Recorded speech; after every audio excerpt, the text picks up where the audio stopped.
What pops into your head when you picture prehistoric humans?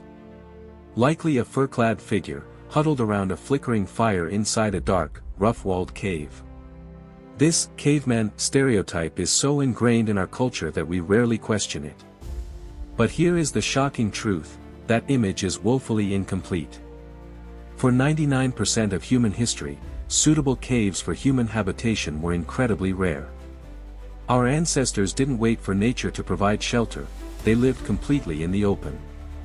For millions of years, before finding the first suitable cave, our species established itself as the planet's first and greatest architects.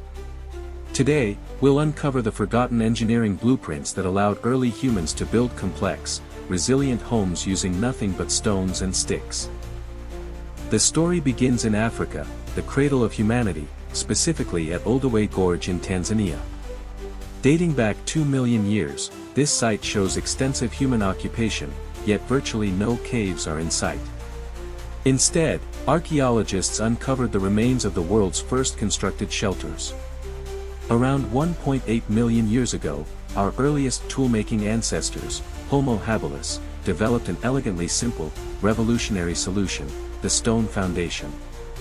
At sites like DK1 in Olduvai Gorge, researchers found circular arrangements of stones.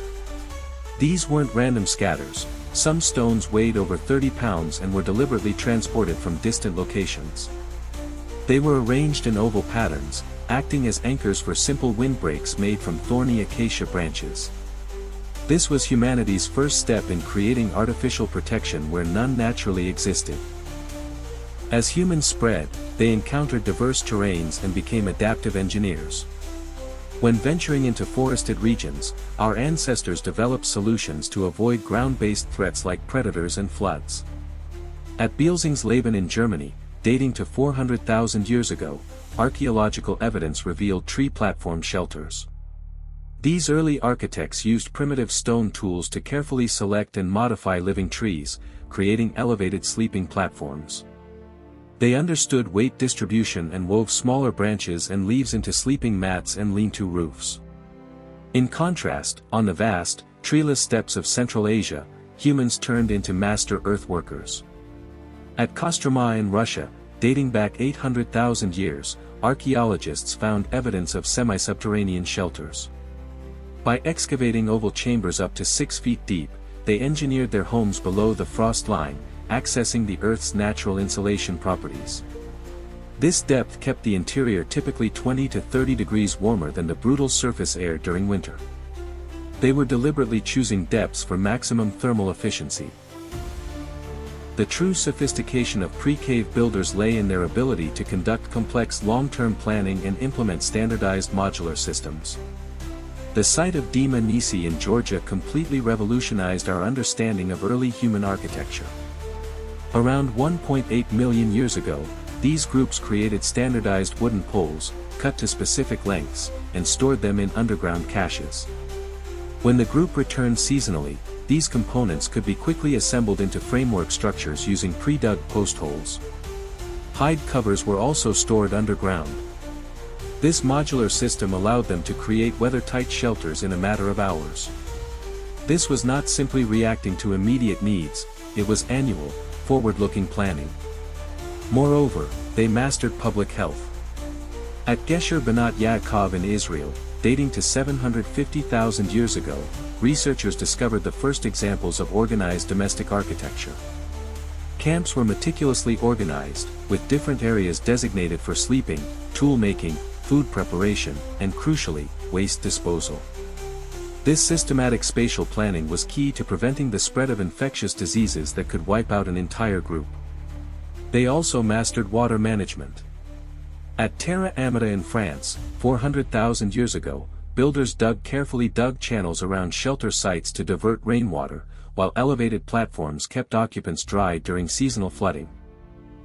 The sophistication of these open-air structures even extended to defense and protection. In East Africa, facing deadly apex predators like lions, hyenas, and leopards, a simple fence was not enough. African architects designed complex defensive systems. For example, they built defensive barriers with acacia thorns, whose specific shape could inflict painful but non-lethal puncture wounds, thus psychologically deterring predators from approaching. They even incorporated psychological warfare into their architecture. At the stone-walled site of Thimlik-Ohinga in Kenya, architects deliberately placed stones on top of the walls to be wobbly. When a predator tried to climb over, the unstable surface would make noise and create uncertainty, which was enough to make a calculating lion give up the attack. This deep understanding of the environment and biology was the secret to how humans slept soundly in the most dangerous environments on Earth, long before they found caves. Humans eventually moved into caves, not because we evolved, but because utilizing caves saved energy during the ice ages. However, even in caves, our ancestors never stopped engineering. At Border Cave in South Africa, 200,000 years ago, humans laid down 3-layer engineered mattresses. They used the ash of aromatic plants as an invisible insecticide, used grass mats to insulate against the cold ground, and even used toxic plants in controlled doses to repel insects and optimize deep sleep. Whether it was a grass hut built in the open or a bed laid in a cave, human success was based on one core principle: not accepting nature's established order. The caveman myth conceals the epic story of our ancestors as genius engineers.